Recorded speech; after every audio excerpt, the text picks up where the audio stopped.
Most people think fertilizers mean feeding the plant, but a plant is not growing alone. Under the surface, the roots are surrounded by bacteria, fungi, organic matter, water, air, minerals, and tiny soil organisms. That underground zone is alive. So if you want stronger plants, the question is not only what nutrients should I add? The better question is, what kind of soil ecosystem am I building? Around plant roots is a zone called the rhizosphere. The rhizosphere is the soil area influenced by roots. This is where roots release compounds like root exudates. Root exudates can include sugars, amino acids, organic acids, and other molecules. That sounds like the plant is giving food away, but it is part of how roots interact with soil microbes. Those exudates can feed some microbes, attract others, and help shape which organisms become active near the roots. So soil is not just a container that holds the plant upright. It is the living environment that the plant is constantly interacting with. Plants need nutrients like nitrogen, phosphorus, potassium, calcium, magnesium, sulfur, and micronutrients.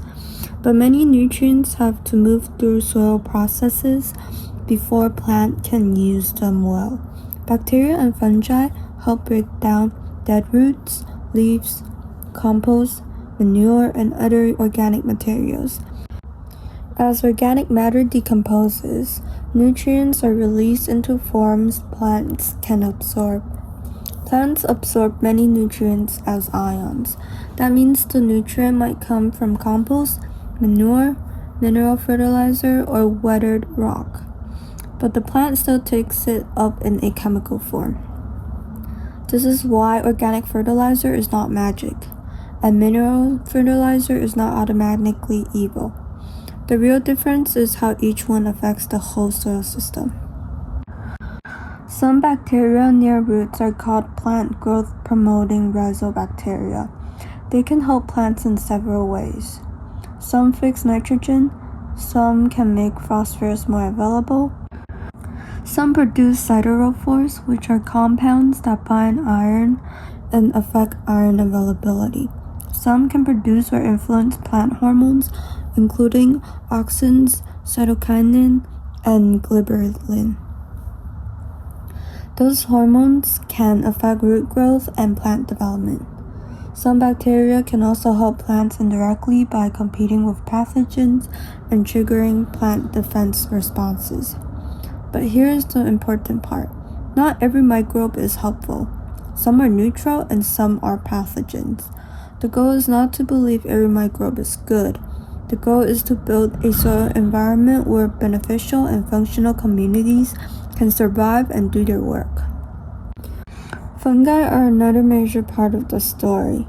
Many plants form relationships with mycorrhizal fungi. In arbuscular mycorrhizal associations, fungal hyphae grow out from the root and into the soil. These hyphae are much thinner than roots, so they can reach small soil spaces that roots may not reach easily. This can help plants get nutrients, especially phosphorus, when phosphorus is limited. In return, the plant gives the fungus carbon from photosynthesis. So it is an exchange.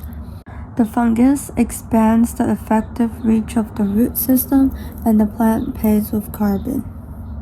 This is where organic amendments matter. Compost, manure, cover crop residues, mulch, green manure, and dead plant materials do not just add nutrients.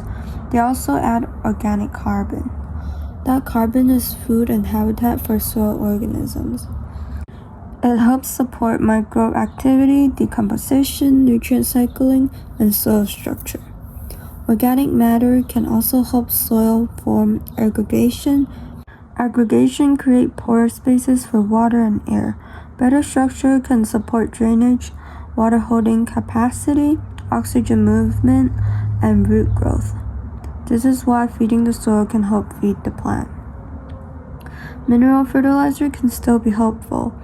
If a plant is truly low in nitrogen, phosphorus, potassium, or another nutrient, mineral fertilizer can correct that problem quickly.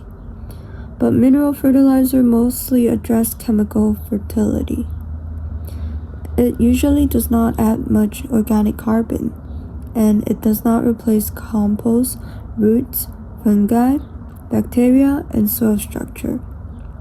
In some studies, mineral fertilizer can even increase microbial biomass because crops grow more and leave more roots and residue behind. So the accurate message is not mineral fertilizer kills soil. The accurate message is mineral fertilizer is a tool, but it should not replace the whole soil ecosystem. There is also a real risk with overuse. Many mineral fertilizers are soluble salts in chemical scents. When they dissolve, they receive nutrient ions. At the right rate, they can help plants. But if soluble salts build up in the root zone, they can create osmotic stress. That means roots have a harder time taking up water even when water is present. Salt buildup is more likely with over-applications, containers, dry conditions, poor drainage, or not enough leaching.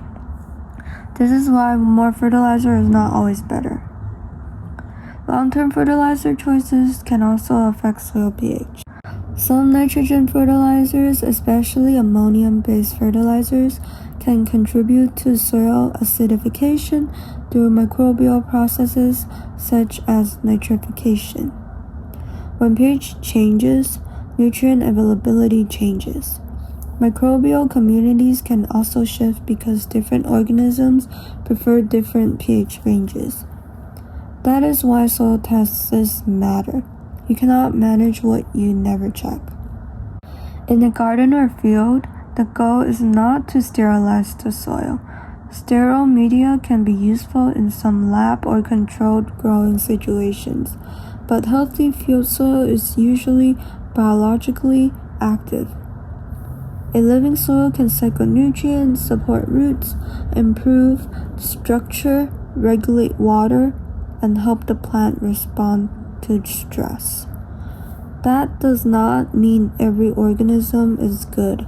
Some pathogens exist, but a diverse and well-fed soil community can make the system more resilient. So when we talk about organic fertilizer, the deeper point is not just natural versus synthetic. The deeper point is that plant health depends on the soil system. Use soil tests, add organic matter, avoid over-applying soluble fertilizers, protect roots, support fungi and microbes, manage pH, keep the soil covered when possible. To grow better plants, do not only feed the plant, feed the soil ecosystem that feeds the plant.